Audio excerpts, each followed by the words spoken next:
ছাপাছেন জামাতের দলের মধ্যে রাজাকারের সংখ্যা 37 জন, আর বাকি আছে 9 জন। বিএনপিতে আছে 600, আর আওয়ামী লীগে আছে 8000। আর আমরা আল্লাহ চাহে তো ওই আদালতে ওই যে ওই দলিত আছি 8000। আপনাদের লেখা বই, আপনাদের লেখা বই, এই বইতে তালিকা দিয়েছেন, সেই তালিকায় জামাতের 37 জন, আপনাদের 8000। মনে রাখেন রাজাকারের দল কারা, মনে রাখেন। ওই উপজেলা আমির আয়াত বলেছেন যে মিথ্যার পরাজয় অবশ্যম্ভাবী। এই জন্য আপনারা তো মিথ্যা দিয়ে এতদিন চালায় গেলেন, এখন একটা একটা করে সত্য বেরিয়ে যাবে। এই যে কয়েকদিন আগে একজনের চোখের নিচ থেকে 4 বস্তা টাকা বের হয়েছে, সুবহানাল্লাহ কোন কইছেন না? কি 4 বস্তা। আপনাদের এক নেতা মন্ত্রীর বাড়ি থেকে 5 কোটি টাকা নগদ বেরোচ্ছে, এক সচিবের কাছ থেকে 2.5 কোটি, আর এক সচিবের কাছ থেকে 3.25 কোটি, সচিবের গাড়ি থেকে 3 কোটি, এমনি করে করে খালি কোটি কোটি টাকা। হ্যাঁ হ্যাঁ, সেদিন একজন লোক আফসোস করে বলতেছে আমার কাছে বিড়ি খাওয়ার টাকা নাই, আর আমার ঘরের কাছে বস্তায় বস্তায় টাকা। আচ্ছা, এখন আসেন, আমি হাসানোর জন্য বলছি না, এগুলো তো পাবলিকেরা বলতেছে, পাবলিকেরা তো এখন গালিও দিচ্ছে, তুই কি মানুষ না আওয়ামী লীগ, এ কথাও তো বলতেছে। তো আপনারা এই দলগুলো কেন করেন, কি জন্য করেন?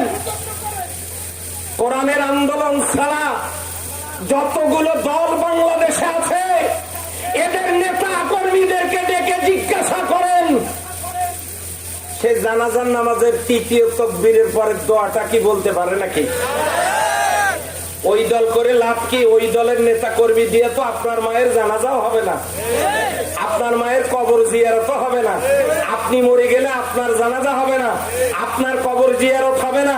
আপনার দলের কোন নেতা কর্মীকে দিয়া কেউ যদি জানাজা পড়ানোর চেষ্টাও করে, পিছনে মুসল্লি দাঁড়ায় বলবে একটা দায়িত্ব ভেজালি ম্যাম, কি ম্যাম ভেজাল, এগুলো বলবে।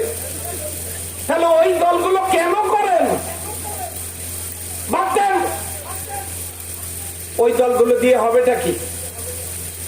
আর জামাত ইসলামীর কথা বলছেন, আলহামদুলিল্লাহ আলহামদুলিল্লাহ, জামাত ইসলামী এক দিক থেকে আল্লাহর জমিনে আল্লাহর দ্বীন কায়েমের আন্দোলন করে, অন্য দিক থেকে তাদের যোগ্যতা সম্পর্কে একটু জানবেন। এই যে আমার পাশে বসা যে উপজেলা আমির, তার আব্বা শাইখুল হাদিস, তার ছেলে ইনিও শাইখুল হাদিস, এক দিক থেকে বিশ্ববিদ্যালয় থেকে এমএ পাস, অন্য দিক থেকে সিয়াসাত্তার হাদিস পড়ে মুহাদ্দিস, অধ্যাপক, তিনি আমাদের উপজেলা আমির। তারপরে আমাদের ইউনিয়ন সেক্রেটারি কলেজের অধ্যাপক। এমনি করে করে আমাদের আমির এমবিবিএস ডাক্তার, ডাক্তার, ইঞ্জিনিয়ার, এরপরে সাংবাদিক, পুলিশ, আর্মি, র্যাব, এরপরে মাস্টার, শিক্ষক, প্রফেসর। কোন জায়গায় নেই জামাত ইসলামের লোকেরা? এই জন্য আমি আপনাদেরকে বলবো, আল্লাহর জমিনে আল্লাহর দ্বীন কায়েম করার জন্য জামাত ইসলামী যে চেষ্টা চালাচ্ছে, এই চেষ্টার সাথে কি আপনারা একমত আছেন? তাহলে আপনাদেরকে একটু আল্লাহর কোরআন থেকে কথা শোনাবো। এবারে লক্ষ্য করুন, আমি জামাতের দাওয়াত দিতে আপনাদেরকে আসি নাই, আমি এসেছি কিসের দাওয়াত দিতে? কথাগুলো বললাম কেন? বললাম এই জন্য, কোন মহিলাই প্রসব বেদনার সময় পেটে বাচ্চা নিয়ে 9-9.5 মাস পর্যন্ত চলাফেরা করেছেন, উহু আহা করে, কাউকে ডেকে ডেকে তিনি শোনান নাই আমার পেটে বাচ্চা আছে।